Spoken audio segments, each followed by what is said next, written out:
ओम शांति। आज 23 सितंबर 2020 के बाबा के ये महावाक्य हैं।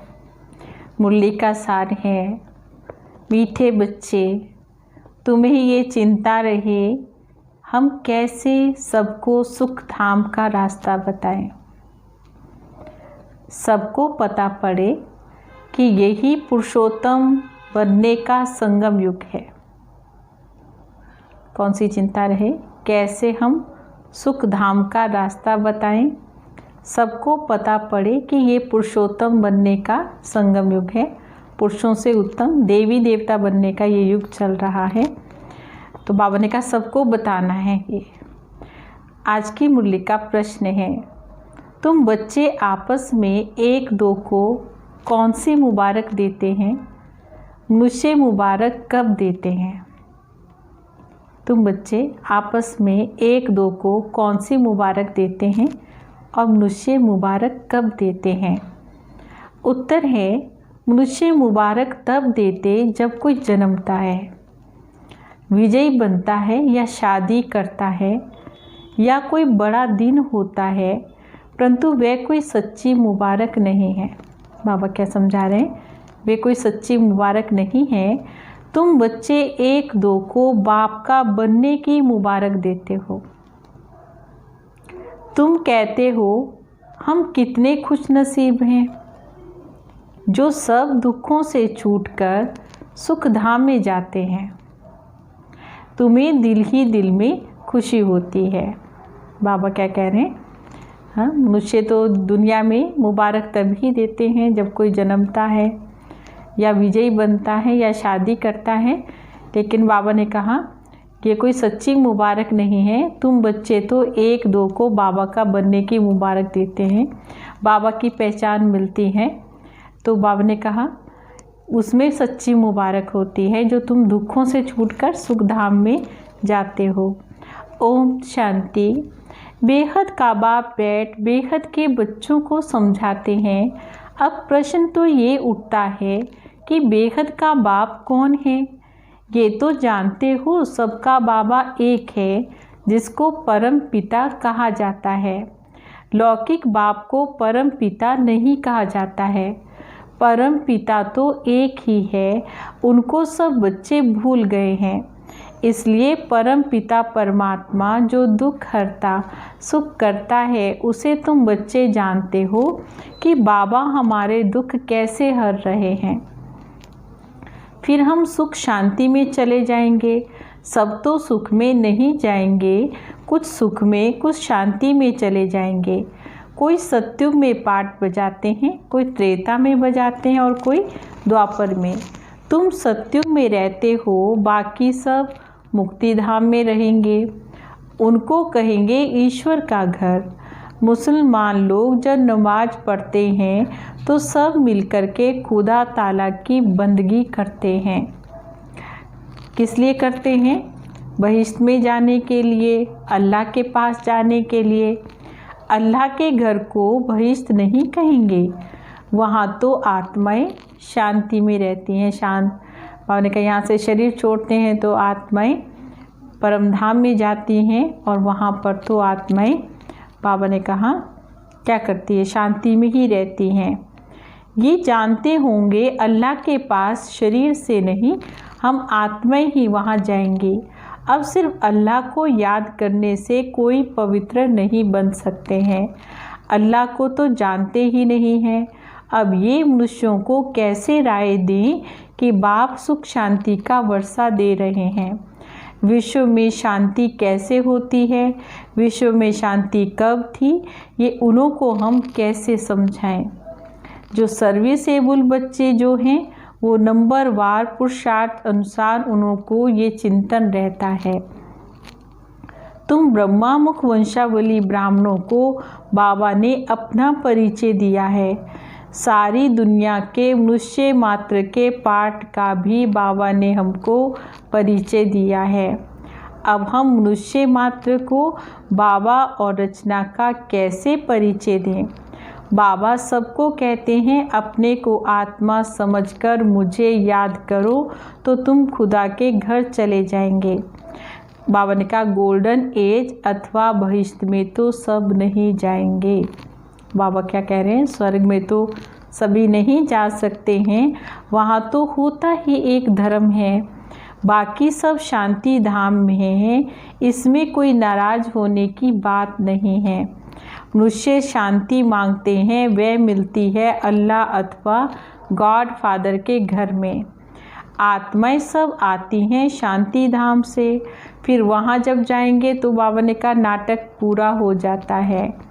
बाबा आते हैं पति दुनिया से सबको ले जाने के लिए।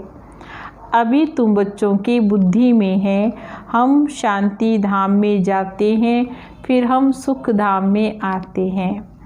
ये है पुरुषोत्तम संगम युग।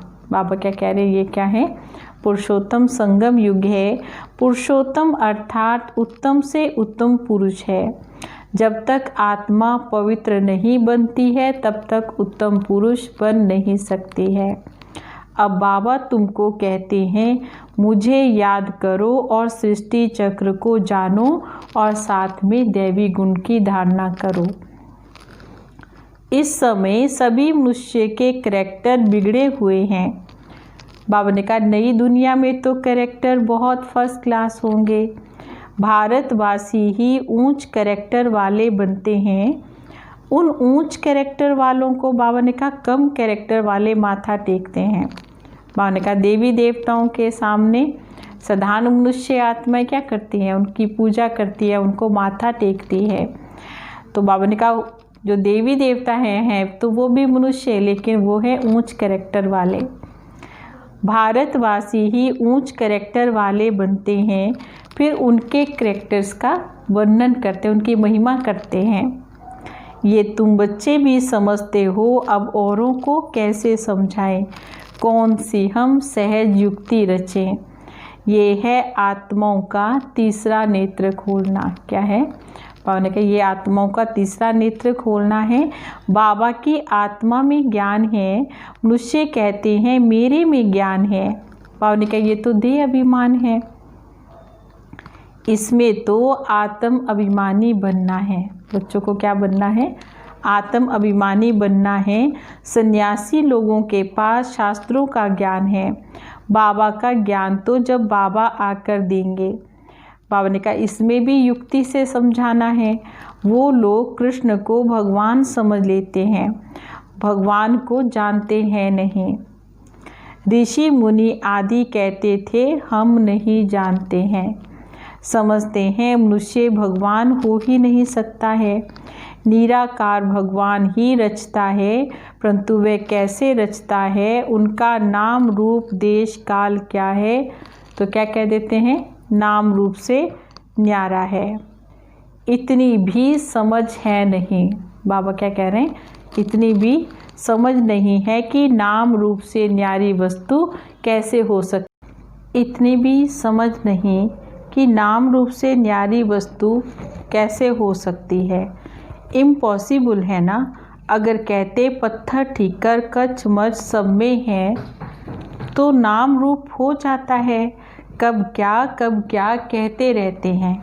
बच्चों को दिन रात बहुत चिंतन चलना चाहिए कि मनुष्यों को हम कैसे समझाएं। ये मनुष्य से देवता बनने का पुरुषोत्तम संगम युग है। मनुष्य देवताओं को नमन करते हैं। बाबा क्या कह रहे हैं, मनुष्य भी क्या करते हैं, देवताओं को नमन करते हैं, उनकी पूजा करते हैं। मनुष्य को नमन नहीं करता है, मनुष्यों को भगवान अथवा देवताओं को नमन करना होता है।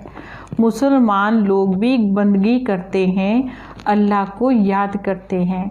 तुम जानते हो वो लोग अल्लाह के पास पहुँच तो नहीं सकेंगे ना। मुख्य बात है अल्लाह के पास कैसे पहुँचे, फिर अल्लाह कैसे नई सृष्टि रचते हैं, ये सब बातें कैसे समझाएं। इसके लिए बच्चों को विचार सागर मंथन करना है। बाबा को तो विचार सागर मंथन नहीं करना है। बाबा विचार सागर मंथन करने की युक्ति बच्चों को सिखाते हैं। इस समय सब आयरन एज में तमो प्रधान है। तो इसका मतलब ज़रूर क्या होता है, गोल्डन एज में गोल्डन एज भी तो होगी ना। गोल्डन एज को प्योर कहा जाता है। प्योरिटी और इम्प्योरिटी होती है ना। सोने में खाद डाली जाती है। आत्मा भी पहले प्योर सतो प्रधान है, उसके बाद बाबा ने कहा धीरे धीरे फिर खाद पड़ती जाती है, तमो प्रधान बनती जाती है। जब तमो प्रधान बन जाती है तब बाबा को आना है। बाबा ही आकर सतो प्रधान सुख धाम बनाते हैं। सुख धाम में सिर्फ भारतवासी ही होते हैं, बाकी सब शांति धाम में रहते हैं। शांति धाम में जब प्योर रहते हैं फिर यहाँ आकर आहिस्ते आहिस्ते इम्प्योर बन जाते हैं। हर एक मनुष्य सतो रजो तमो जरूर बनते हैं। बाबा ने क्या समझाया, सतो प्रधान, रजो प्रधान और तमो प्रधान जरूर बनते हैं। अब उन्हों को कैसे बताएं कि तुम सब अल्लाह के घर पहुंच सकते हो। देखे सब संबंध छोड़ अपने को आत्मा समझना है। भगवानुवास तो है ही, मेरे को याद करने से ये जो 5 भूत हैं वे निकल आएंगे। तुम बच्चों को दिन रात ये चिंता रहनी चाहिए। बाबा को भी चिंता हुई, तब तो ख्याल आया कि जाऊं, जाकर सबको सुखी बनाऊं। साथ में बच्चों को मददगार भी बनना है। क्या कह रहे हैं बाबा, बच्चों को मददगार भी बनना है। अकेले बाप क्या करेंगे, तो ये विचार सागर मंथन करो, ऐसा उपाय निकालो जो मनुष्य झट समझ जाए कि ये पुरुषोत्तम संगम युग है। इस समय ही मनुष्य पुरुषोत्तम बन सकते हैं। पहले ऊंच होते हैं, फिर बाबा ने कहा नीच गिरते जाते हैं। पहले पहले तो नहीं गिरेंगे ना, आने से ही तमो प्रधान नहीं होंगे। हर चीज़ पहले सतो प्रधान, फिर सतो, फिर रजो, फिर तमो होगी। बच्चे इतनी प्रदर्शनियाँ आदि करते हैं, फिर भी मनुष्य कुछ समझते नहीं हैं। तो और क्या उपाय करें, भिन्न भिन्न उपाय तो करने ही पड़ते हैं। उसके लिए भी टाइम मिला हुआ है। बाबा ने क्या समझाया, हाँ बाबा ने बहुत युक्तियाँ बताई हैं। बाबा ने कहा उसके लिए भी बाबा ने टाइम दिया है। फट से तो कोई संपूर्ण बन नहीं सकते हैं। देखो जैसे बाबा ने कहा चंद्रमा का बाबा एग्जाम्पल दे रहे हैं कि वो भी क्या होता है, थोड़ा थोड़ा बाबा ने कहा फिर बाद में क्या बनता है, वो संपूर्ण बनता है। हम भी तमो प्रधान बने हैं, फिर सतो प्रधान बनने में टाइम लगता है।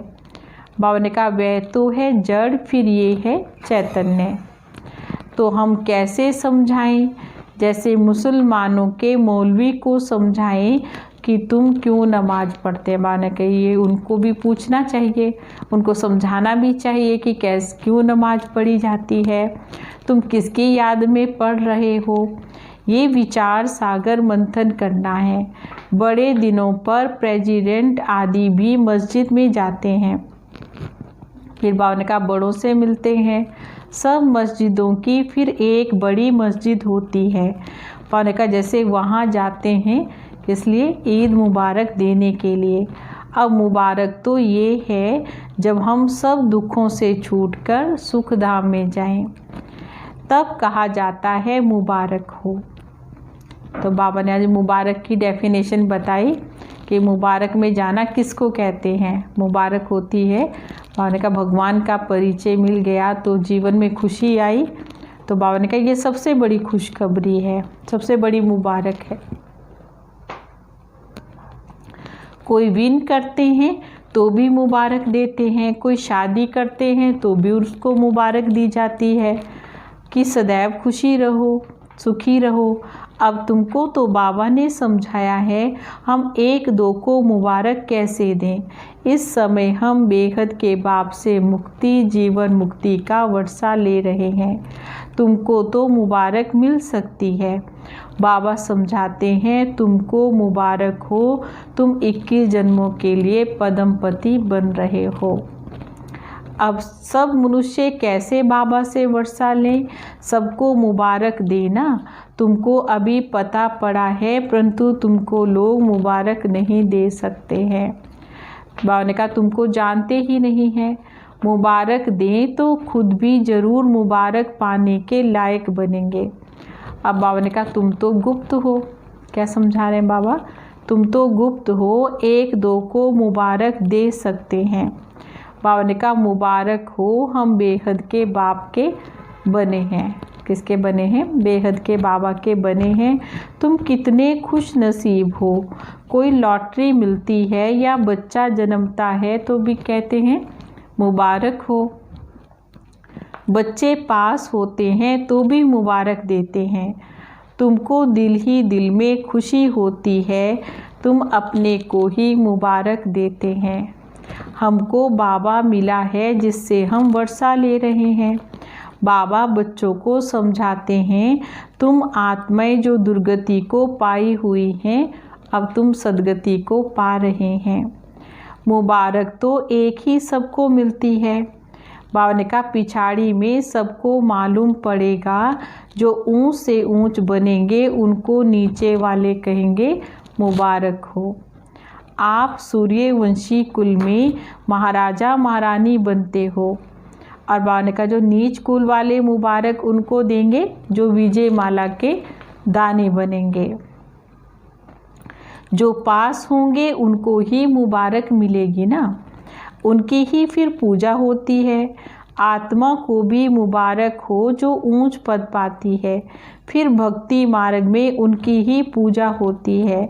मनुष्यों को तो ये भी पता नहीं कि क्यों पूजा करते हैं, तो बच्चों को यही चिंता रहती है कैसे हम दूसरों को समझाएं।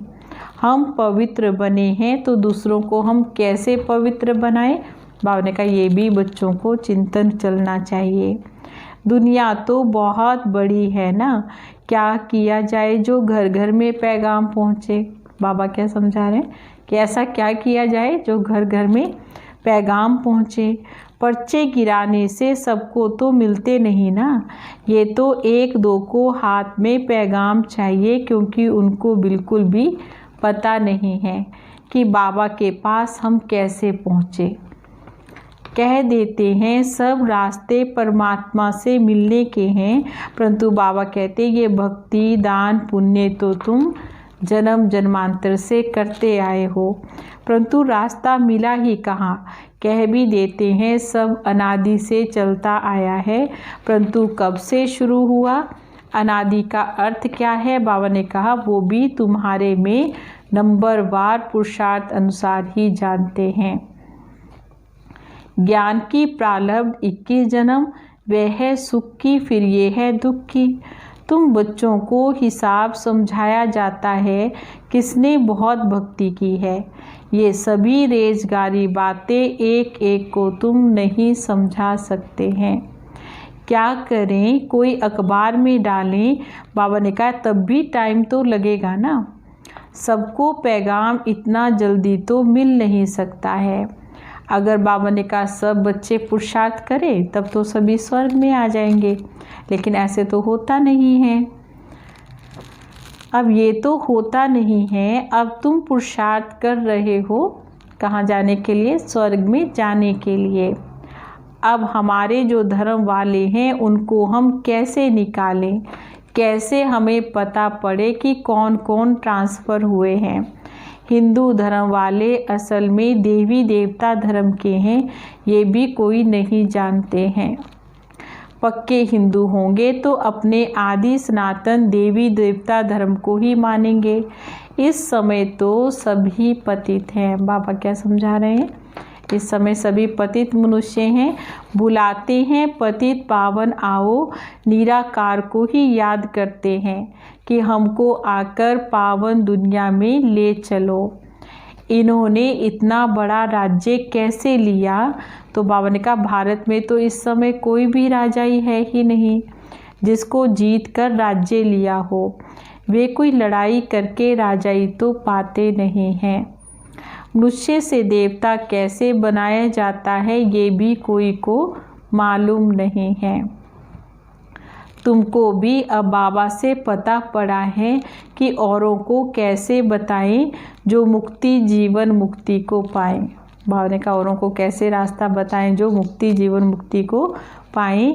बाबा ने कहा इसके लिए भी पुरुषार्थ कराने वाला चाहिए जो अपने को जानकर अल्लाह को याद करे। बोलो तुम ईद की मुबारक किसको कहते हो? तुम अल्लाह के पास जा रहे हो ये तुम्हें पक्का निश्चय है। बाबा ने क्या कहा? हाँ, तुम्हें ये पक्का निश्चय है कि तुम अल्लाह के पास जा रहे हो जिसके लिए तुमको इतनी खुशी रहती है। ये तो वर्षों से तुम करते ही आए हो। बाबा ने कहा कभी खुदा के पास जाएंगे या नहीं? बाबा ने कहा पूछना चाहिए कभी खुदा के पास जाएंगे या नहीं जाएंगे? फिर तो मूंझ ही जाएंगे।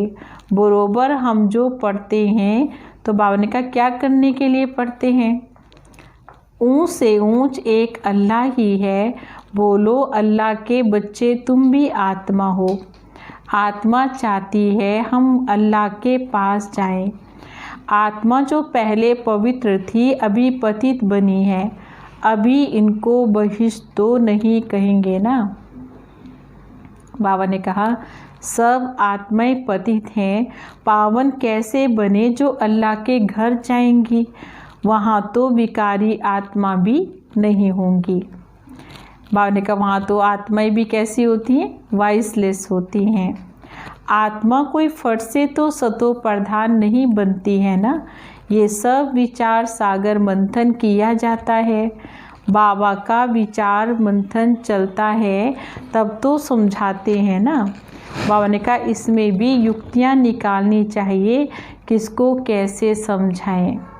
अच्छा, मीठे मीठे सिकिलदे बच्चों प्रति माता पिता बाप दादा का याद प्यार और गुड मॉर्निंग।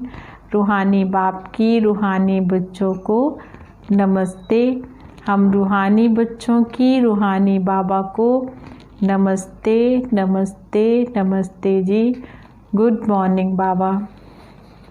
आज धारणा के लिए मुख्य पॉइंट्स हैं। आज क्या धारण करना है? बाबा ने कहा जैसे बाबा को ख्याल आया मैं जाकर बच्चों को दुख से छुड़ाऊं, सुखी बनाऊं, ऐसे बाबा का मददगार बनना है। घर घर में पैगाम पहुंचाने की युक्तियां रचनी है। घर घर में पैगाम पहुंचाने की युक्तियां रचनी है। और दूसरी पॉइंट है सरब की मुबारकें प्राप्त करने के लिए विजय माला का दाना बनने का पुरुषार्थ करना है। क्या करना है?